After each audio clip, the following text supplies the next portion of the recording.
lahat ginagawa namin para lang makapag-survive sa buhay. Kasi ang hirap talaga ng buhay namin.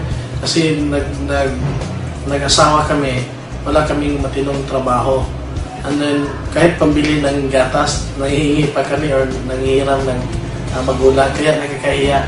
Noong 2007, sabi ng parents ko na kung ayaw mong maghanap ng trabaho, ayaw mong abroad. Kasi graduate ako ng nautical, tsaka aircraft maintenance din. Pero ayaw ko kasi sa abroad kasi ayaw ko yung malayo sa pamilya. Tinuloy ko yung pag-iikot siya kahit labag sa kalooban ko. Pero noong 2008, yung pinsan ko, nagsishare sa akin ng AIM Global. Napaka-negative ko naman sa networking. Dati maraming kumpanya nag-invite sa akin. Pero hindi ako naniwala sa mga networking kasi hindi ko pa yan naintindihan. Kaya sabi ko sa pinsan ko na hindi ako sasama yan. Kasi bilang konsihal, huwag mo akong lukuhin. Kayo na lang dyan sa negosyo nyo. Kayo na lang magpakaloko dyan. Kaya inayawan ko yung pinsan ko. Sige, kung ayaw mong maniwala sa negosyo, mayroon tayong product. Alam ko mayroon kang arthritis and then mayroon ding UTI at dyspnea yung asawa mo. Baka gusto niyo subukan yung product. After 1 week, gumaling na yung UTI ng asawa ko. Pati yung kanyang dyspnea, wala na. So, sabi ko maganda pala yung product natin complete. So, pinagkalat ko, sinishare ko sa lahat ng mga kaibigan, mga kamag-anak namin.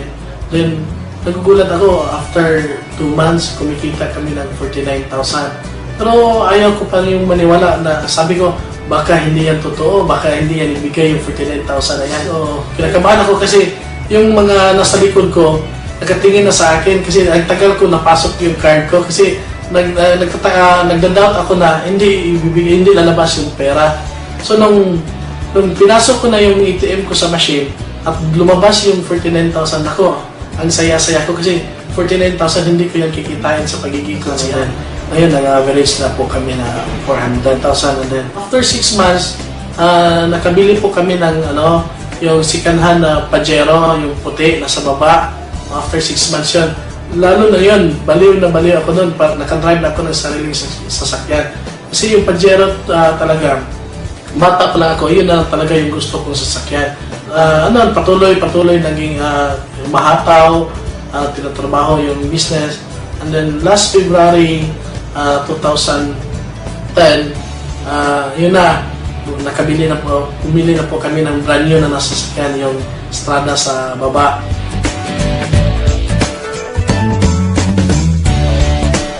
Grabe power, ito mangyari sa'yo. Pag mag-AIM Global ka, ito na talaga.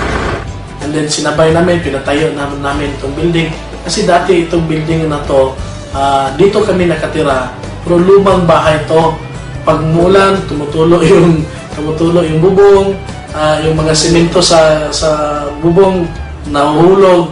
No, last February, pinagiba namin lahat to, binago lahat, ginawa namin building. Kasi sabi ko, pag dating ng araw, yung lahat ng hindi naniniwala namin sa AIM Global, sila na mismo yung tatawag sa amin, magpaturo sa amin. Kaya ito, nagawa itong bahay, yung second floor, ginawa namin office. Nakuha namin yung promo sa Singapore. Gabi, napakasaya.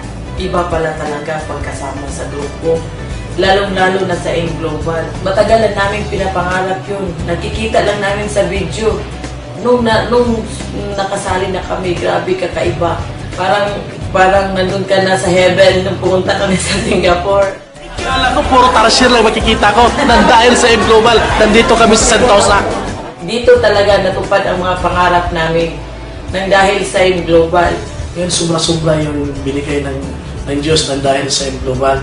Pero sabi ko na nga, hindi pa ito yung katapusan. Nag-uumpisa pa lang ito kasi gusto ko ang dami pang taong matulungan. Kung hindi ka titigil, hindi ka mag-quit ito. Ang gagawin mo lang tama yung negosyo. Dalawa lang pwedeng mangyari mo. Kung hindi ka magiging milyonaryo dito, so pwede kang maging bilyonaryo dito. Yun lang ang pwedeng mangyari mo dito. AIM Global, Bolhot, Bohol!